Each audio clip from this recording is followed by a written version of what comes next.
Видеото е подходящо за лица над 12 години, освен ако не искате куп неудобни въпроси. Мъже срещу жени. Вечната борба. Кой пол е по-добър? Днес, благодарение на модерните технологии, ще се опитам да дам отговор на този въпрос в 50 факта и най-накрая ще решим кой е по-най.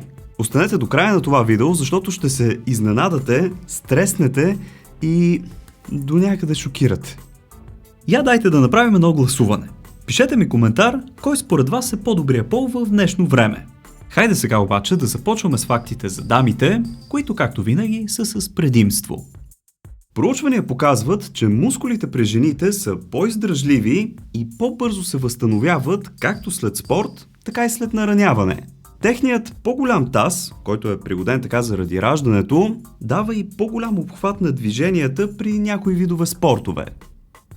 Имунната система при дамите е по-силна от мъжката. Вероятно, защото носи бебета и отговаря за оцеляването на вида ни и може би по тази причина природата я е подсилила. Имунитетът, между другото, е една от причините, заради които жените живеят около 5-6 години повече от нас. Ново проучване показва, че правенето на любов 2-3 пъти в седмица увеличава имуноглобулина в тялото на дамите с до 30%. А това е първата защита на имунитета. Ето ви още една рецепта да сте здрави, скъпи дами. И тук има много коментари, но аудиторията е широка и смятам да се въздържа. Така и така се заговорихме за тези неща. Знаехте ли, че клиторът е единственият орган в човешкото тяло, който е създаден само за удоволствие? Той няма друга функция. Има обаче 2 пъти повече нервни окончания от същата зона при мъжете и затова учени са на мнение, че жените изпитват повече удоволствие от... Сеща се. А и само да вметна, че с годините клиторът не спира да расте и може да стане до 4 пъти по-голям. Женският оргазъм продължава да е пълна мистерия за науката. Докато при мъжете той се свързва с еякулацията и живородната сила, при жените е по-скоро просто е така за кеф. Проучвания показват, че на мъжа му трябват средно 2 минути за да стигне до оргазъм, докато на жените са им нужни цели 12. Затова има теория, че тези 12 минути, нужни на женският организъм, са някакъв вид еволюционен тест за търпеливостта и физическата издръжливост на мъжа. Учени все още спорят дали изобщо женският оргазъм спомага по някакъв начин за забременяването. Един от термините, свързан с нещата, за които си говорим, е така наречената G-точка, която е предложена от немският учен с звучното име Ернст Графенбърг, който я предлага. Трябва обаче да знаете, че категорично научно доказателство за нейното съществуване няма, а пък за местоположението й само се гадае. Сега, скъпи приятели, стигаме до един парадокс. Проучванията показват, че жените са много по-балансирани от мъжете, но пък плачат 5 пъти повече. За този феномен обаче си има научно обяснение. Женското тяло произвежда до 50% повече пролактин, хормон свързван с кърменето, но и с производството на сълзи. И това може би допринася до така наречената женска емоционалност. Знаехте ли, че частта от мозъка на жената, свързван с удоволствията, е свързана още с храната? Затова шеговито можем да кажем, че на жените им доставя по-голям кеф да си похапват разни вкусотии по време на менструация, когато нямат достъп до другото удоволствие. Просто заменят мъжете с шоколад. Репродуктивната система на дамите е доста еволюирала, има висока киселинност и функцията да се самопочиства. Затова лекарите препоръчват да се стои така на страна от козметични продукти, предназначени специално за тази зона. Ако искате постоянно да научавате такива интересни факти, то абонирайте се за канала. Напълно безплатно е, пък и ако чукнете една камбанка, ще получавате известие, когато кача нещо ново.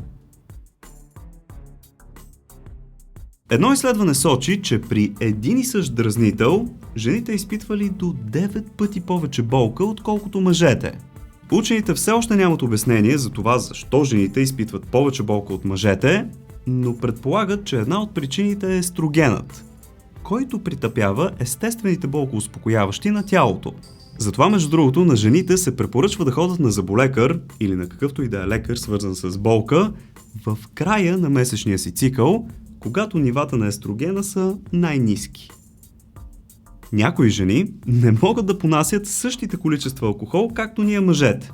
И това е заради простата причина, че техните стомаси не произвеждат толкова голямо количество от ензима, отговорен за разграждането на етанола. Това, между другото, е и причината техният махмурлук да е значително по-гаден от нашия. Една от причините дамите да изпитват по-често дискомфорт и болки в коремната област е защото просто разполагат с по-малко място в тази област от тялото. Органите им там са по-сгъчкани, отколкото нашите, и това допринася за по-честите неприятни усещания. Отделно края на дебелото им черво, където се събират отпадъчните материали от храненето, е по-голямо, отколкото при мъжа, и затова те ходят по-рядко до тоалетна по номер 2. Знаехте ли, че жените се раждат с всички свои яйцеклетки за през целия си живот? До 37-та си годишнина 90% от тях са вече изчерпани. Затова и фертилността намалява драстично. Паметта на дамите, скъпи приятели, е доказано по-добра от нашата. Особено за възрастите между 45 и 55 години. Затова те помнят всевъзможни рождени дни, годишнини, дати, които ние с вас, колеги, забравяме постоянно. Обяснението за тази супер памет е, че двете полукълба на мозъка при дамите работят заедно и така се използват много повече части от него едновременно. При нас мъжете се наблюдава по-висока концентрация, но само на една секция. Затова всъщност жените са доста по-добри в мултитаскинга и по-бързо взимат важни решения. По време на менструацията много жени изпитват болки, които малко или много влияят на мозъка. Затова и тяхната работоспособност в този период е леко намалена. Знаехте ли, че жените наистина виждат света по различен начин? Буквално. И сега ще подкрепя тези думи научно. Генът, който отговаря за възприятието на червеникавите и жълтеникавите нюанси, се съдържа в Хикс хромозомата, а жените имат две от тях. Те виждат тези цветове по-наситени и по-ярки от нас, защото ние имаме една Хикс и една Y хромозома. Между другото, това е една от причините ние мъжете да сме по-склонни към далтонизъм. Обонянието на дамите също е по-развито. Особено след бременността или дори по време на нея, когато хормоните направо се преобръщат. Тогава жените развиват и някои странни способности. Миризми, които са харесвали, сега вече ги отвръщават и направо им се повръща от тях. Проучване показва, че тогава те могат да долавят дори миризми на стрес. Докато сме на тема сетива, плюсовете при дамите просто не свършват. Те имат допълнителни рецептори на езика и могат да усещат по-наситени и по-различни вкусове от мъжката част на населението. Знаехте ли, че кожата на жените е по-тънка, отколкото на мъжете? Това, между другото, е и една от причините все да им е по-студено. Тънката кожа обаче предразполага повече към бръчки и затова е добре да се грижите за нея. Жените разчитат по-точно емоциите и намеренията на околните, наблюдавайки техните лица. Освен това са много по-добри слушатели, защото отново двете полукълба на мозъка работят едновременно, докато при мъжете активно само лявото и от дясното излиза. Чегувам се. Сърцето на дамите е по-малко в сравнение с същия размер тяло от мъжки пол и следователно техният пулс е по-ускорен, за да компенсира нужният поток от кръв. Нова технология позволява две жени да имат бебе, без изобщо да се нуждаят от мъж. Тяхното ДНК се комбинира и така рожбата ще носи чертите на двете дами, без изобщо да е нужен сперматозоид. В Щатите, между другото, вече има гей двойка, която успешно е минала тази процедура. Може да прочетете повече в интернет.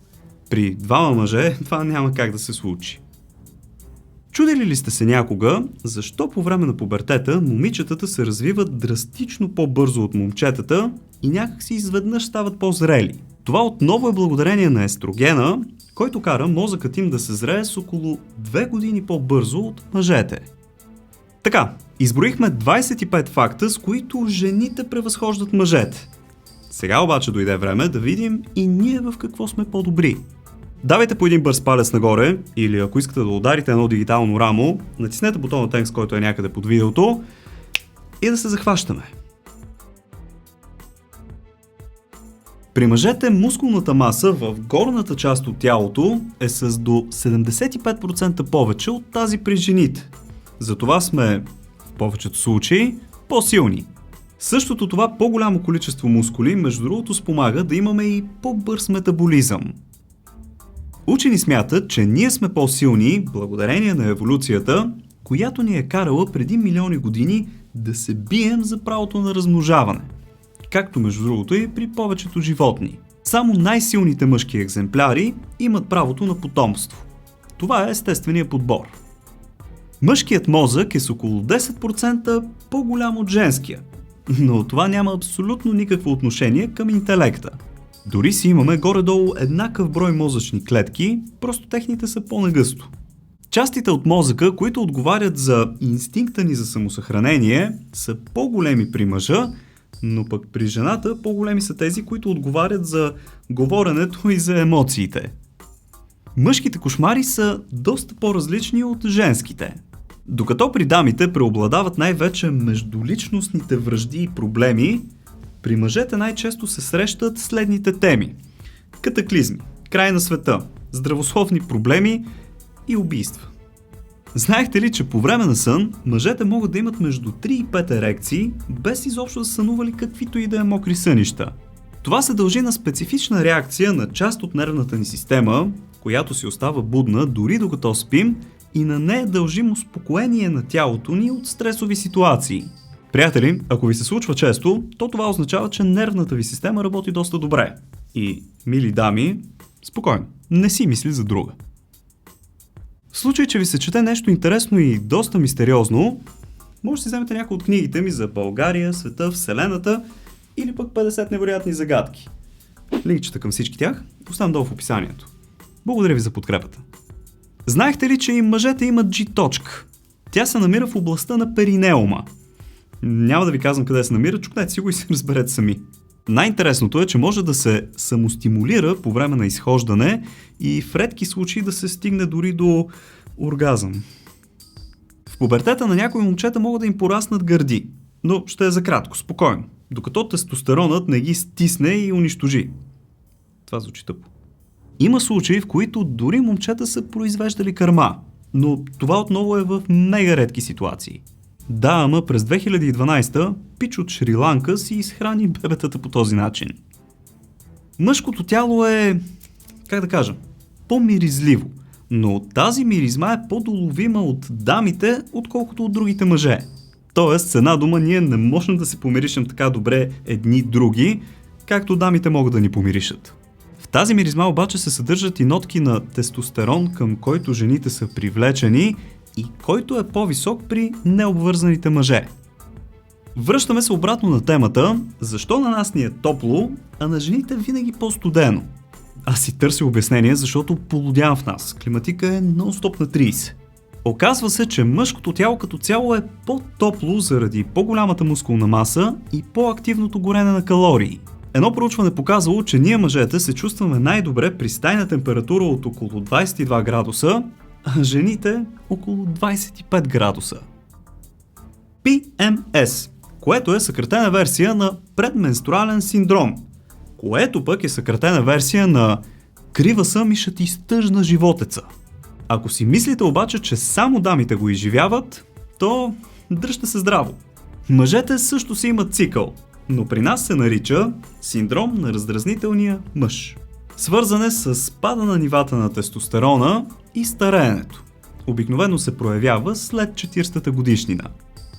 Докато зрелите жени могат да произвеждат яйцеклетка до около 60 годишна възраст, зрелите мъже могат да правят пловци през целия си живот. Чарли Чаплин, например, е станал баща за 11-ти път на 73 годишна възраст, а рекордьорът в тази категория, Рамджит Ракхав, е имал второто си дете на 96 годишна възраст.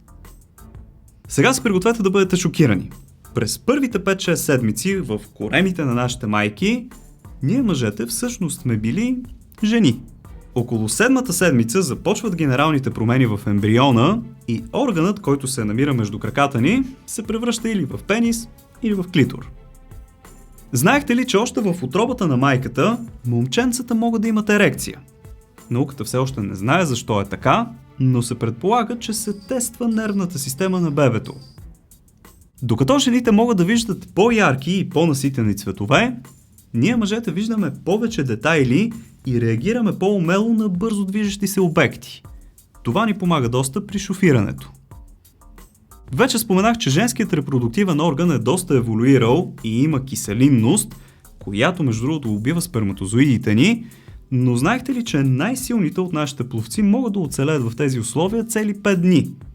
Разбира се, за това спомага и изстрелването им с 45 км в час.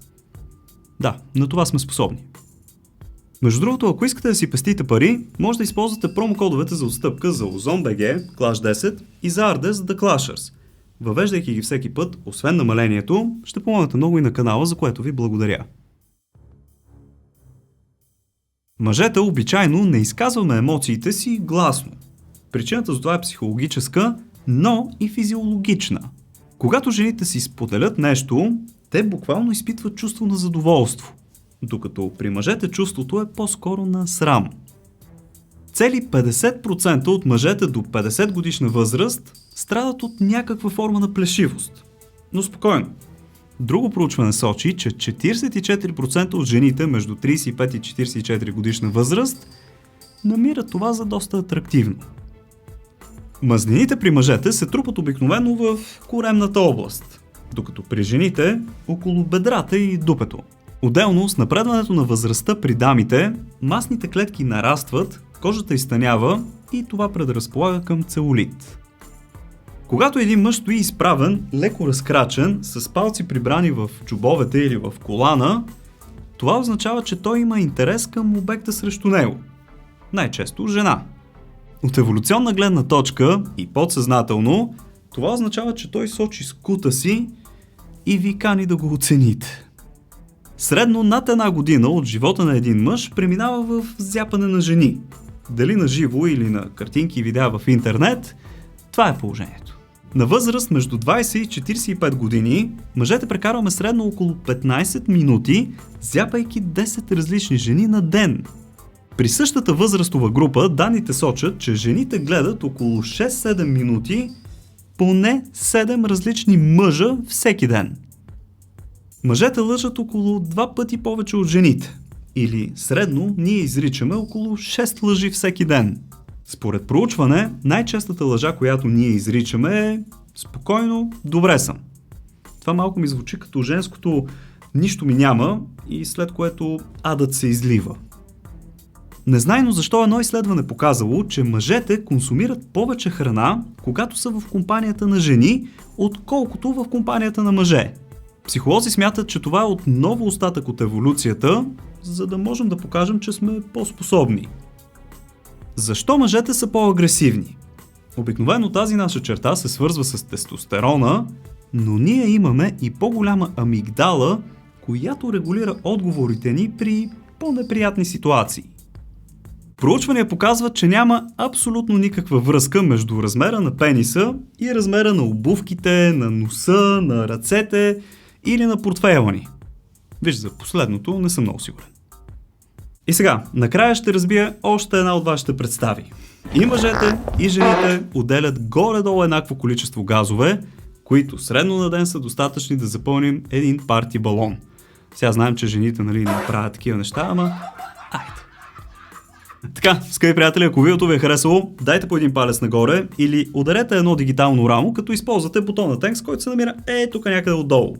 Може да се абонирате за канала супер бързо, лесно и безплатно, като натиснете на кръгчето с моята снимка тук горе и след това не забравяйте да чукнете една камбанка, за да ви известява, когато кача нещо ново. В случай, че искате да запълните свободното си време с още знания и други такива интересни факти, веднага натиснете на някой от тези двете видеа тук. Благодаря ви, че за пореден път бяхте с мен. Чао! И до нови срещи!